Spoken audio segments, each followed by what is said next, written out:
اور آپ نے اپنی سواری سے اتر کر آستین چڑھائی اور دونوں ہاتھوں کی انگلیوں کو اس پتھر کی دراز میں ڈال کر زور لگایا تو وہ پتھر نکل پڑا اور اس کے نیچے سے ایک نہایت ہی صاف شفاف اور شیرین پانی کا چشمہ ظاہر ہو گیا اور تمام لشکر اس پانی سے سیراب ہو گیا۔ لوگوں نے اپنے جانوروں کو بھی پلایا اور لشکر کی تمام مشکوں کو بھی بھر لیا۔ پھر آپ رضی اللہ تعالی عنہ نے اس پتھر کو اسی جگہ پر رکھ دیا۔ گرجا گھر کا عیسائی راہب آپ کی یہ کرامت دیکھ کر سامنے آیا اور آپ رضی اللہ تعالی عنہ سے دریافت کیا کہ کیا آپ فرشتہ ہیں؟ آپ رضی اللہ تعالی عنہ نے فرمایا نہیں۔ اس نے پوچھا کہ کیا آپ نبی ہیں؟ تو مولا علی نے فرمایا نہیں۔ اس نے کہا پھر آپ کون ہیں؟ تو مولا علی علیہ السلام نے فرمایا کہ میں پیغمبر مرسل حضرت محمد بن عبداللہ خاتم النبیین صلی اللہ علیہ وآلہ وسلم کا صحابی ہوں، اور مجھ کو حضور اقدس صلی اللہ علیہ وآلہ وسلم نے چند باتوں کی وصیت بھی فرمائی ہے۔ یہ سن کر وہ عیسائی راہب کلمہ شریف پڑھ کر مشرف باسلام ہو گیا۔ آپ رضی اللہ تعالی عنہ نے فرمایا کہ تم نے اتنی مدت تک اسلام قبول نہیں کیا تھا۔ راہب نے کہا کہ ہماری کتابوں میں یہ لکھا ہوا ہے کہ اس گرجا گھر کے قریب جو ایک چشمہ پوشیدہ ہے اور اس چشمے کو وہی شخص ظاہر کرے گا جو یا تو نبی ہوگا یا نبی کا صحابی ہوگا۔ چنانچہ میں اور مجھ سے پہلے بہت سے راہب اس گرجا گھر میں اسی انتظار میں مقیم رہے۔ اب آج آپ نے یہ چشمہ ظاہر کر دیا تو میری مراد برائی، اس لیے میں نے آپ کے دین کو قبول کر لیا۔ راہب کی تقریر سن کر آپ رو پڑے اور اس قدر روئے کہ آپ کی ریش مبارک آنسوں سے تر ہو گئی، اور پھر آپ نے ارشاد فرمایا الحمدللہ عز و جل کہ ان لوگوں کی کتابوں میں بھی میرا ذکر ہے۔ یہ راہب مسلمان ہو کر آپ کے خادموں میں شامل ہو گیا اور آپ کے لشکر میں داخل ہو کر شامیوں سے جنگ کرتے ہوئے شہید ہو گیا، اور آپ نے اس کو اپنے دست مبارک سے دفن کیا اور اس کے لیے مغفرت کی دعا فرمائی۔ حضرت عبد الرحمن بن ابی لیلہ رحمت اللہ علیہ کہتے ہیں کہ حضرت علی کرم اللہ وجہہ سردیوں میں ایک لنگی اور ایک چادر اوڑھ کر باہر نکلا کرتے تھے، اور یہ دونوں کپڑے پتلے ہوتے تھے، اور گرمیوں میں موٹے کپڑے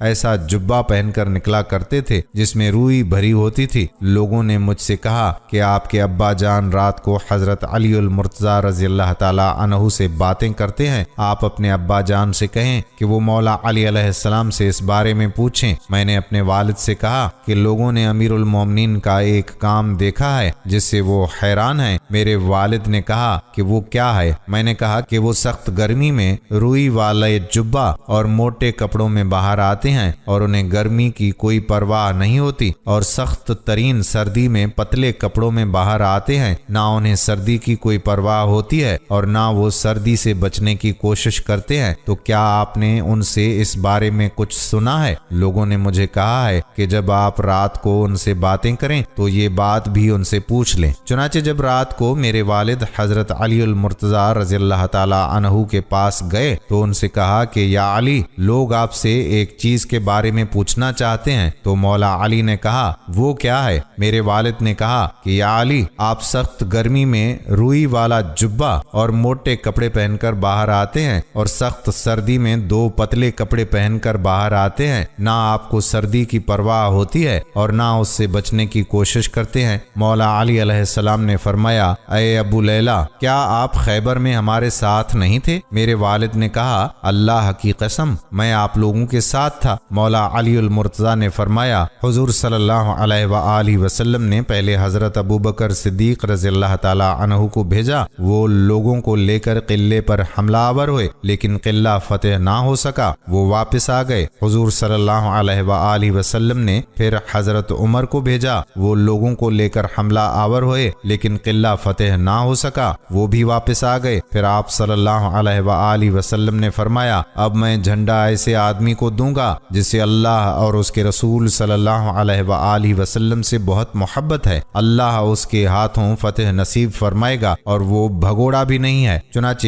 حضور صلی اللہ علیہ وآلہ وسلم نے آدمی بھیج کر مجھے بلایا اور آپ صلی اللہ علیہ وآلہ وسلم کی خدمت میں حاضر ہوا۔ میری آنکھ دکھ رہی تھی، مجھے کچھ نظر نہیں آ رہا تھا۔ حضور صلی اللہ علیہ وآلہ وسلم نے میری آنکھوں پر لعاب لگایا اور یہ دعا کی اے اللہ، گرمی اور سردی سے اس کی کی حفاظت فرما۔ اس کے بعد مجھے نہ کبھی گرمی لگی اور نہ کبھی سردی۔ ایک شخص آپ رضی اللہ تعالی عنہ کی خدمت اقدس میں حاضر ہوا تو آپ نے اس کو اس کے حالات بتا کر یہ بتایا کہ تم کو فلاں کھجور کے درخت پر پھانسی دی جائے گی۔ چنانچہ اس شخص کے بارے میں جو کچھ آپ رضی اللہ تعالی عنہ نے فرمایا تھا وہ حرف بحرف درست نکلا اور آپ کی پیش گوئی پوری ہو کر رہی۔ ایک مرتبہ جب مولا علی چھوٹی عمر کے تھے، یعنی ابھی جوانی کا وقت تھا، تو اس وقت نبی کریم صلی اللہ علیہ وآلہ وسلم نے آپ کو گورنر بنا کر بھیجا تو آپ فوراً عرض کرنے لگے کہ یا رسول اللہ صلی اللہ علیہ وآلہ وسلم، مجھے سیاست نہیں آتی، میں دو لوگوں کے درمیان فیصلہ نہیں کر سکتا اور مصالحت کا طریقہ بھی میں نے کبھی نہیں سیکھا۔ تو رسول اللہ صلی اللہ علیہ وآلہ وسلم نے فرمایا، اے علی، میں تمہارے لیے دعا کرتا ہوں، تمہیں کبھی مشکل پیش نہ آئے گی۔ بس یہ یاد رکھنا کہ جب بھی تمہارے پاس کوئی شخص فریاد لے کر آئے تو تم دوسرے کی بات بھی مکمل سننا اور دوسرے شخص کی بات سنے بغیر کبھی فیصلہ نہ کرنا۔ مولا علی علیہ السلام فرماتے ہیں کہ اس دعا کی وجہ سے مجھے کبھی پریشانی نہیں ہوئی اور ہمیشہ فیصلہ کرنے میں اللہ تعالیٰ کی مدد ساتھ ہوتی تھی، اور میں اس نصیحت پر خوب عمل کیا کرتا تھا، جب تک دوسرے فریق کی بات نہ سن لوں کوئی نتیجہ اخذ نہیں کرتا تھا۔ یہ تو ایک چھوٹا سا واقعہ ہے۔ غزوہ خیبر میں جب مولا علی علیہ السلام کو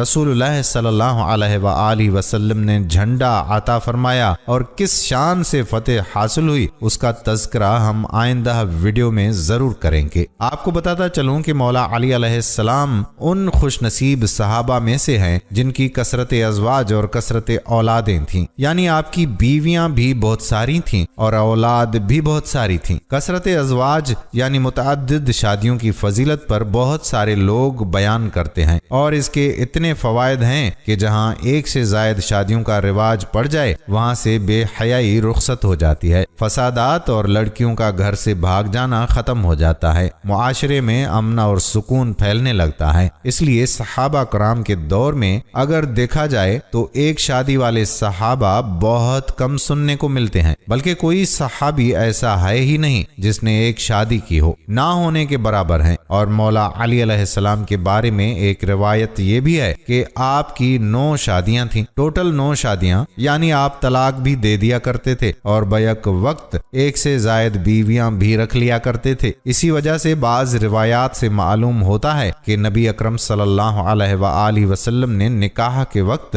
حضرت علی سے فرمایا تھا کہ فاطمہ میری بیٹی ہے، میرے جگر کا ٹکڑا ہے، تم نے اس کو تکلیف دی تو مجھے بھی تکلیف ہوگی۔ بس محدثین اور مصنفین لکھتے ہیں کہ یہ ایک زبردست اشارہ تھا اس طرف کہ فاطمہ کے ہوتے ہوئے علی دوسری شادی نہ کریں، لہذا مولا علی ہمیشہ اس پر قائم رہے۔ حالانکہ آپ کثرت سے طلاق دیا کرتے تھے اور آپ کی طبیعت بھی جلالی تھی، مگر حضرت فاطمہ کو کبھی نقصان نہیں پہنچایا، یعنی کوئی تکلیف نہیں پہنچائی۔ جب تک حضرت فاطمہ رضی اللہ تعالی عنہا زندہ رہیں آپ ان کی خدمت کرتے رہے۔ پھر جب وہ اس دار فانی سے کوچ کر گئیں تو مولا علی علیہ السلام کی اولاد کی پرورش کے لیے بھی ایک خادمہ اور عورت چاہیے تھی، اس لیے مولا علی نے دوسرے رشتے کی تلاش شروع کر دی۔ خدا کی قدرت دیکھیے اور قدرت کے فیصلے دیکھیے کہ جس عورت سے شادی ہوئی اس کا نام بھی فاطمہ تھا، البتہ یہ بعد میں ام البنین کے لقب سے مشہور ہوئی، کیونکہ ان کے بطن سے حضرت علی کے 4 بیٹے پیدا ہوئے تو ان کو بیٹوں کی ماں بھی کہا جاتا ہے،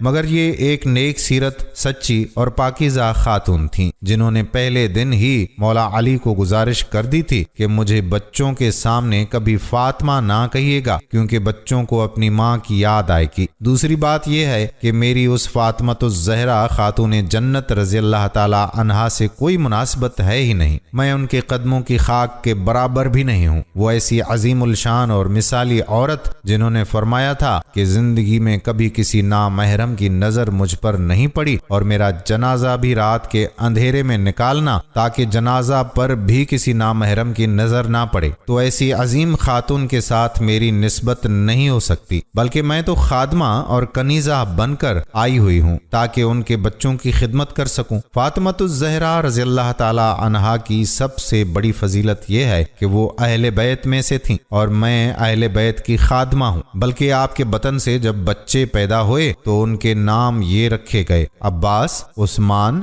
جعفر اور عبداللہ ہے۔ یہ چاروں بیٹوں کو ماں نے حکم دیا تھا کہ خاتون جنت یعنی فاطمۃ الزہرا علیہما السلام کے بیٹے حسن اور حسین کا ہمیشہ دھیان کرنا، ان کی اطاعت کرنا، ان کی کسی بات کے سامنے بحث نہ کرنا، اور ان کی جان تمہاری جان سے زیادہ قیمتی ہے، ان کا غلام بن کر رہنا، کیونکہ ہم اہل بیت کے غلام ہیں اور ان کے خدمتگار ہیں۔ بس یہ چاروں سعادت مند بیٹے ہمیشہ حسنین کریمین کو عزت اور مرتبت کی نگاہوں سے دیکھتے، کبھی بھی ان کی خدمت میں کمی نہ آنے دیتے تھے۔ ان میں سے جو چھوٹے لڑکے عباس بن علی تھے وہ سب سے زیادہ محتاط تھے، اور وہ یہ بھی محسوس کرتے تھے کہ اولاد میں سے سب سے زیادہ محبت والد محترم مولا علی علیہ السلام کو اپنے دو بیٹوں حسن اور حسین سے تھی، اس لیے وہ اپنے والد کی آنکھوں کی ٹھنڈک کا خوب خیال رکھتے اور ان دو شہزادوں کو پورا پروٹوکول دیا کرتے تھے۔ بلکہ میں آپ کو ایک اور دلچسپ واقعہ سناتا چلوں کہ میدان کربلا میں جب حضرت حسین رضی اللہ تعالی عنہ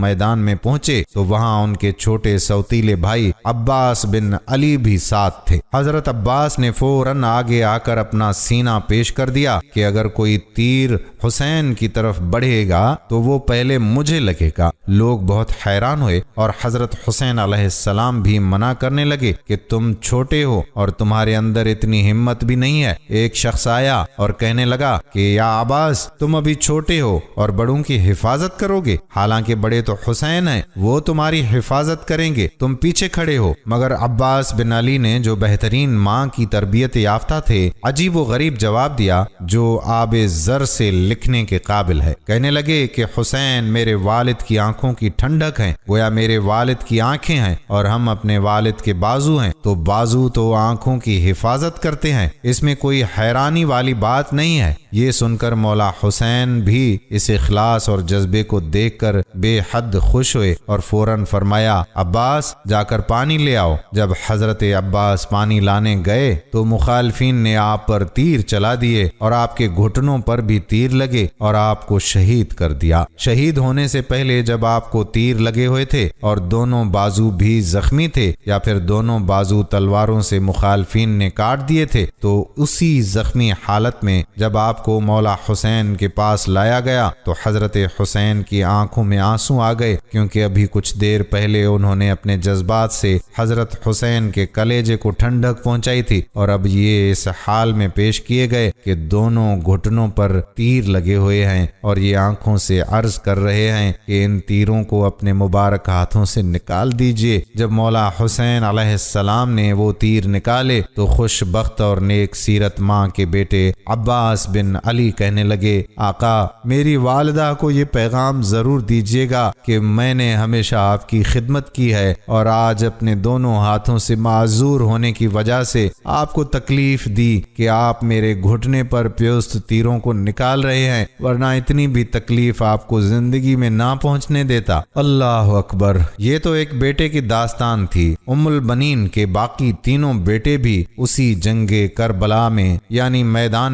کربلا میں امام عالی مقام پر اپنی جان نچھاور کر گئے اور کبھی بھی اپنی والدہ کی تربیت کو پھیکا نہ پڑنے دیا۔ اور جب جنگ ختم ہوئی تو اہل بیت کے مقام کو سمجھنے والی اور خود کو کنیز سمجھنے والی عورت ام البنین کو خبر پہنچائی گئی کہ تمہارا بیٹا عباس شہید ہو گیا۔ پھر بتایا گیا کہ جعفر شہید ہو گیا اور تمہارا بیٹا عبداللہ اور عثمان بھی شہید ہو گیا۔ اس عورت نے چیختے ہوئے کہا کہ مجھے صرف یہ بتاؤ کہ میرے یہ سب بیٹے حضرت حسین کی شہادت سے پہلے شہید ہوئے یا بعد میں؟ اس عورت کے جذبات اور احساسات اس طرح تھے کہ گویا اس کا دل پھٹ جائے گا۔ جب اس کو بتایا گیا کہ یہ سب پہلے شہید ہوئے اور انہوں نے خوب حفاظت کی اور حضرت حسین عالی مقام ان سب کے بعد شہید ہوئے، تب جا کر اس ماں کو سکون ملا جو اہل بیت کے مقام کو سمجھتی تھی اور اپنے بیٹوں سے زیادہ اہل بیت کی فکر رکھتی تھی۔ اس نے سکون کا سانس لیا اور اللہ اللہ کا شکر ادا کیا کہ الحمدللہ میرے بیٹوں نے حق ادا کر دیا۔ سبحان اللہ، اہل بیت کی بڑی عظمت اور قدر ہے، اس کو شریعت میں ایک خاص اہمیت دی گئی ہے۔ اسی طرح ایک واقعہ ایک زانیہ عورت کا بھی ہے جس نے غلطی سے زنا کر لیا تھا اور پھر حمل ٹھہر گیا، اس کا ناجائز دوست چھوڑ کر بھاگ گیا۔ یہ مولا علی کرم اللہ وجہہ کا زمانہ تھا۔ یہ عورت بہت پریشان ہوئی، اپنے گناہ کا بوجھ اپنے ساتھ لے کر پھرتی رہتی تھی اور دل ہی دل میں ندامت تھی کہ اس گناہ کا خمیازہ کیسے بھگتا جائے۔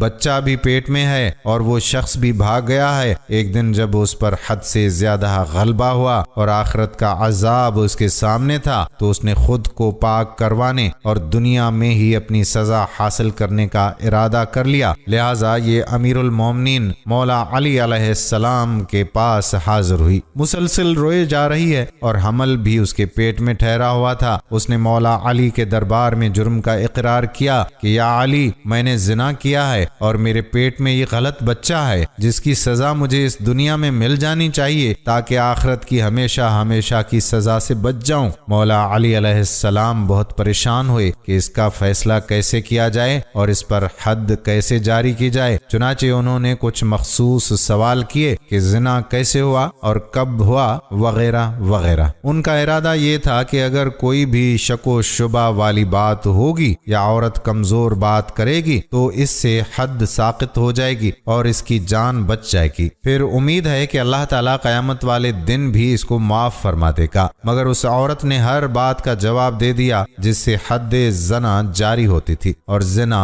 ثابت ہوتا تھا۔ اب کی بار حضرت علی نے اس کو حکم دیا کہ تم جاؤ اور وضع حمل تک صبر کرو، یعنی ابھی اس بات کا کسی سے بھی تذکرہ نہ کرنا۔ جب بچہ پیدا ہو جائے تو پھر میرے پاس آنا تاکہ بچہ ضائع نہ ہو اور بلا وجہ بچے کی موت نہ ہو۔ وہ عورت یہ سن کر صبر میں آ گئی اور کہنے لگی ٹھیک ہے۔ چند ماہ بعد جب وضع حمل ہو گیا تو دوبارہ اس کو فکر لاحق ہوئی کہ اگر میں مر گئی تو مجھے آخرت میں زانیہ جیسا عذاب ملے گا، اس سے بہتر ہے کہ دنیا میں ہی سزا مل جائے تاکہ آخرت کی ہمیشہ ہمیشہ رسوائی سے بچ جاؤں۔ وہ بچے کی ولادت سے فارغ ہوئی تو دوبارہ حضرت علی کرم اللہ وجہہ کے دربار میں حاضر ہو گئی۔ مولا علی پھر پریشان ہو گئے کہ میں نے تو سوچا تھا کہ یہ اپنا گناہ بھول جائے گی اور بچے کی خوشی سے اس کا خیال بدل جائے گا، مگر یہ پھر آ گئی۔ دوبارہ آپ نے وہی سوال دہرائے اور اس عورت نے تفصیلی حال بتلایا جس سے زنا ثابت ہوتا تھا۔ کوئی بھی شک و شبہ والی بات ہی نہیں تھی۔ اب مولا علی علیہ السلام نے حکم فرمایا کہ تم ابھی جاؤ اور بچے کو دودھ پلاؤ، تمہارے علاوہ بچے کا کوئی وارث نہیں اور اس کو پالنے والا بھی کوئی نہیں ہے، لہٰذا کم از کم 2 سال تک اس کو دودھ پلاؤ اور پھر واپس آنا، پھر حد جاری کریں گے۔ اس مرتبہ دوبارہ اس عورت کو سکون ہو گیا اور صبر آ گیا۔ وہ سوچنے لگی کہ بچے کا کوئی قصور نہیں ہے کہ میں اس کو اکیلا چھوڑ کر حد جاری کروا کے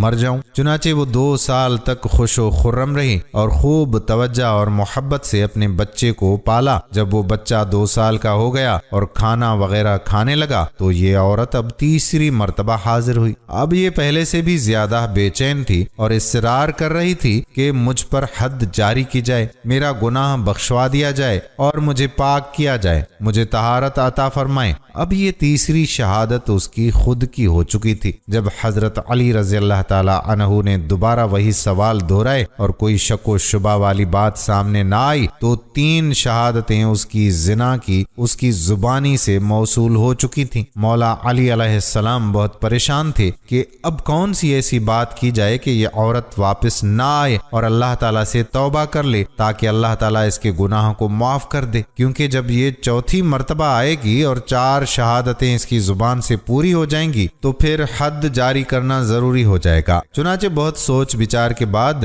حضرت علی المرتضیٰ شیر خدا وجہ الکریم نے ارشاد فرمایا، اے عورت، ابھی تمہارے بچے کا شیر خواری کا زمانہ ختم ہو چکا ہے، مگر اس کو پالنے والا تمہارے علاوہ کوئی نہیں ہے، اس لیے اگر اس کو اکیلا چھوڑ دیا جائے تو بہت امید ہے کہ وہ زندہ نہیں بچ پائے گا، اس لیے بچے کی زندگی بچانے کے لیے یہ فیصلہ کرنا ضروری ہے کہ تم جا کر بچے کی پرورش کرو اور اس کو اتنا خود مختار بنا دو کہ اگر چھت پر اکیلا چڑھ جائے تو وہ نیچے نہ گرے۔ یہ عورت اس عجیب و غریب فیصلے پر حیران ضرور ہوئی، مگر امیر المومنین کا فیصلہ تھا اس لیے مان مان لیا۔ امیر المومنین مولا علی علیہ السلام اس عورت کو زندہ رکھنا چاہتے تھے تاکہ یہ توبہ کر لے اور اس کی توبہ کی وجہ سے اللہ تعالیٰ اس کے گناہوں کو معاف کر دے۔ آپ کو امید تھی کہ اب تو یہ لوٹ کر نہیں آئے گی، کیونکہ کم از کم 10-12 سال تک بچہ اس قابل نہیں ہوتا کہ اس کو چھت پر اکیلا چھوڑ دیا جا سکے، لہذا حضرت علی کو یہ واقعہ بالکل بھول گیا۔ مگر یہ عورت اس گناہ کی ندامت اپنے دل میں لیے ہوئے تھی۔ کئی سال گزرنے کے بعد یہ واپس مولا علی کے پاس حاضر ہونے کے لیے گھر سے نکلی۔ راستے میں اس کو ایک صحابی مل گئے جن کو معلوم ہوا کہ یہ عورت طہارت چاہتی ہے اور حد جاری کروانا چاہتی ہے، مگر بچے کی فکر کی وجہ سے یہ پریشان ہے۔ اس نے اس عورت کو تسلی دلائی کہ میں خود اس بچے کی کفالت کروں گا، لہذا وہ عورت اس صحابی کو لے کر امیر المومنین کے دربار میں آئی۔ جب حضرت علی المرتضیٰ شیر خدا نے دیکھا کہ بچہ اب کچھ بڑا ہو گیا ہے اور عورت بھی دوبارہ اسی اصرار کے ساتھ حاضر ہو چکی ہے کہ میں طہارت چاہتی ہوں، تو آپ نے دوبارہ بچے کی طرف دیکھا تو یہ بات بھی معلوم ہوئی کہ اسی صحابی نے بچے کی کفالت کا پورا ذمہ لے لیا ہے۔ یہ بات سن کر مولا کا چہرہ غصے اور ناراضگی سے سرخ ہو گیا۔ وہ صحابی ڈر گئے اور کہنے لگے کہ یا علی، کیا میری کفالت کی وجہ سے آپ پریشان ہو گئے ہیں؟ مولا علی دل ہی دل میں سوچ رہے تھے کہ یا الہی، اب تو 4 شہادتیں بھی پوری ہو گئیں اور بچے کی وجہ سے اس عورت کو میں حد زنا کی تکلیف سے بچانا چاہتا تھا، مگر اس صحابی نے وہ عذر بھی ختم کر دیا۔ چنانچہ اب اعلان ہو گیا کہ اس عورت پر حد زنا جاری کی جائے، یعنی سب لوگوں کے سامنے اس کو زندہ سنسار کیا جائے۔ مولا علی نے مقام کی نشاندہی کر دی کہ فلاں مقام پر اس عورت کو سزا جاری کر دی جائے۔ سب لوگ اس مقررہ وقت پر پتھر لے کر پہنچ جائیں۔ دوسرے دن اشراق کے وقت سب جمع ہوئے اور عورت کا آدھا بدن گڑھے میں ڈال کر بند کر دیا گیا، باقی آدھے بدن پر پتھر برسانے کا حکم دیا تھا۔ اسی دوران ایک عجیب و غریب اعلان کیا گیا۔ مولا علی ایک اونچی چیز پر چڑھ کر لوگوں سے مخاطب ہوئے اور فرمایا، لوگو، تم میں سے کوئی بھی ایسا شخص اس کو پتھر نہیں مار سکتا جس کی اپنی گردن پر حد ہو۔ یہ عجیب و غریب شرط سن کر وہاں کے سارے لوگ منتشر ہو گئے۔ وہ سمجھ چکے تھے کہ پتھر مارنے میں تخفیف کی جا رہی ہے، لہذا صرف 2 بندے وہاں پر موجود تھے، حسنین کریمین، یعنی حضرت حسن رضی اللہ تعالی عنہ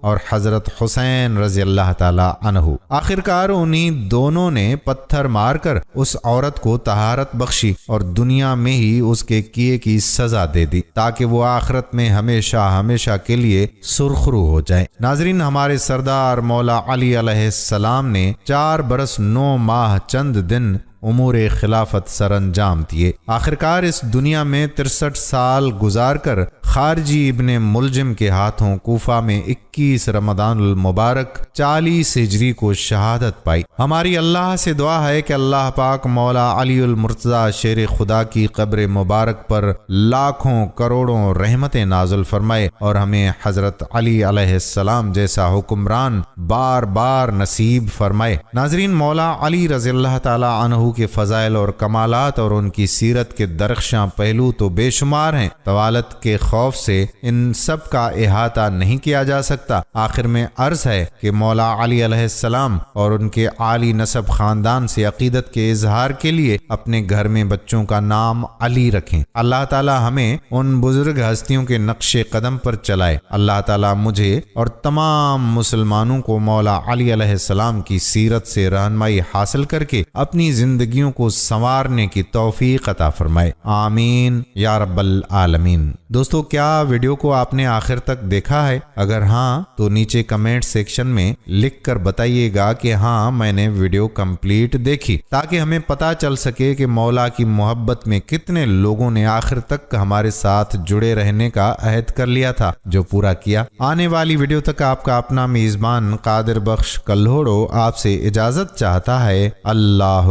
حافظ۔